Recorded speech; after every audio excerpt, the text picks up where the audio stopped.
Hey, what's up everybody? Today I thought I'd just talk about my Alpinestars gloves. I know quite a long time ago I did like a first impression video and said I would do a review, and I still haven't. And I've had these gloves since the end of September in 2017, so the review's a bit overdue, but I figured, you know, I did a review on my helmet and that got some decent views, so I figured I'd do a review, actual official review on these gloves. They're the Alpinestars Celers. They're the version 1. They have a version 2 out now already. I don't really care for the version 2. I think that it's a downgrade for $100, where I feel like there's more glove here for $100 than the version 2. I think when I talked in my first impressions video, I talked about how they were stiff. Well, they broke in. They're really not stiff anymore. The pinky finger's still kind of stiff, just because you don't really move that finger that much. Other than that, I feel like they've broken in well. They've broken in where I think maybe I would have liked to try a size medium instead of a large. I normally wear medium gloves, but everybody said Alpinestars runs kind of small, so I decided to get a large. I think with the stretching in that they've done, I think a medium probably would have been a little bit better. They would have fit a little bit tighter. I feel like there's a little bit of room at the tips of my fingers, and I wish that wasn't there, especially the pinky finger. Like, the pinky finger just is like extra long for some reason. But it's not like too bad. It's like they're not like loose on me. They fit nice and tight. It's just I feel like a medium for my hand would have fit more like a surgical glove, and I like my gloves to fit tight. I tend to normally get a small size glove, and they tend to rip out on me because I get them too tight fitting, but that's what I like. So these were $100 when I bought them. I don't think you can buy them anymore, and if you can find them, they are clearanced because the version 2 came out.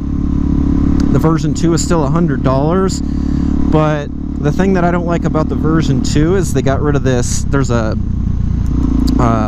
wrist protector on this one, kind of, and it's a pretty beefy piece of foam, and TPU or TPR, I don't know exactly which one it is, but they done away with that. They beefed up the foam padding over here on the palms, but it's still just foam.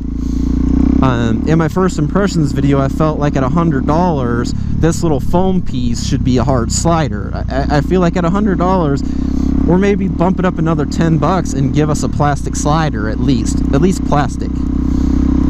You know, when you figure and you go down in a crash, if you go forward, you know, you're going with your hands forward. It's just natural instinct for humans to like throw their hands in front of them, catch themselves. Having that foam is okay. Like, I mean, it gives you some extra padding when you hit the ground, but it's just covered with one sheet of leather, so as soon as it hits, it's gonna start wearing in, and it's not really gonna do a whole lot of good. I know when I got these, I did a first impression video, and somebody said something about the clown colors. I got white for the simple fact that I don't like high vis, and I know Alpinestars does a lot of high vis stuff, but out in Wyoming in the summers, the sun's shining, it gets super hot, and the less black stuff you're wearing, the better off you're going to be as far as absorbing heat. So that's why I went with the white. I'm not a big fan of white leather, but like I said, I like these a lot better than the all black that I could have got, or the high vis. Like I said, I don't like high vis stuff. I don't like the look of it. I understand the purpose of it, but I just don't understand. I don't like the look of it. I was already in 5th. I don't really have any complaints with them. I have gone down in them once. A long time ago, I talked about when I had my 2016 DRZ, I did high side it, and it kind of threw me off the back of the bike. It didn't throw me up and over, and I did kind of land on my side, and I caught my glove on the ground. I didn't really slide or anything. I just kind of hit the ground and tumbled off. So it wasn't like a substantial crash or anything, but it didn't really do anything to him. Like right here, there's a little weird spot. I don't know if you can see that. That's it. That's where I like, I don't know, I kind of like hit my elbow, my left elbow, and then I flopped around and I put my right hand down on the ground to kind of like stop myself, and that's where it scuffed the leather up a little bit, but I still feel like the protection is there. But I don't really have any complaints. I mean, I really like it. I like this floating knuckle panel. I like the knuckles. They look good. It is perfed leather. It's I think in my impressions video I said cowhide, but it's actually goat skin, which just gives you more of a response. It's a little bit thinner leather.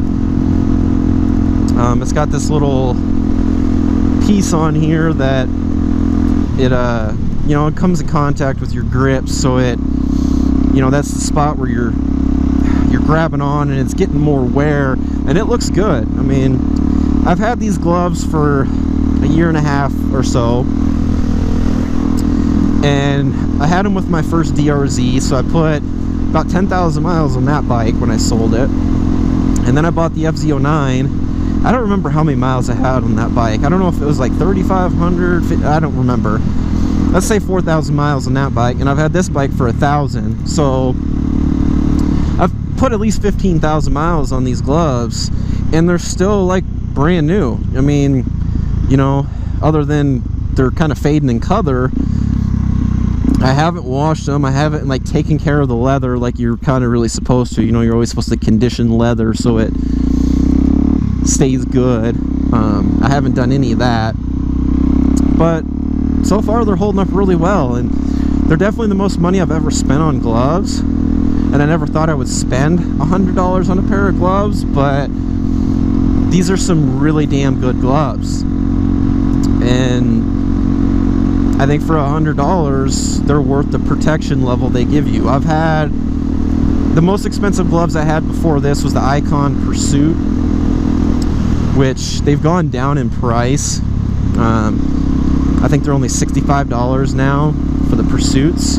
When I bought them, they were $85 or $75. It was $75 for the non-touchscreen, $85 for the touchscreen gloves, and I went with the non-touchscreen glove because I don't run my cell phone on my handlebars. And those gloves just didn't compare to these at all. They were just so uncomfortable. I literally had them like a week, and I sold them to a guy here in town. They just bugged me that bad.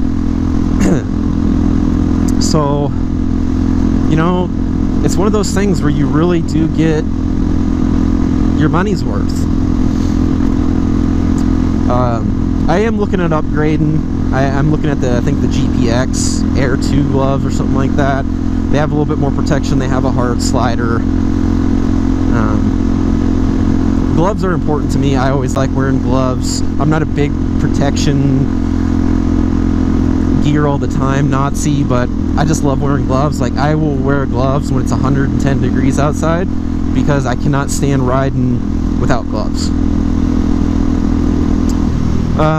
Just kind of one last thing to touch on. They are perforated, so you know they're not really a cold weather glove, but I've rode in the 20s and the teens. After about an hour your hands start getting cold for me, but it's all personal preference. But other than that, I really like them. I would highly recommend them. I don't know about the version 2. I don't know if you can still find the version 1, but I really like them. I dig them. That's kind of all I got on that topic. I appreciate everybody watching, following, liking, subscribing. Till next time.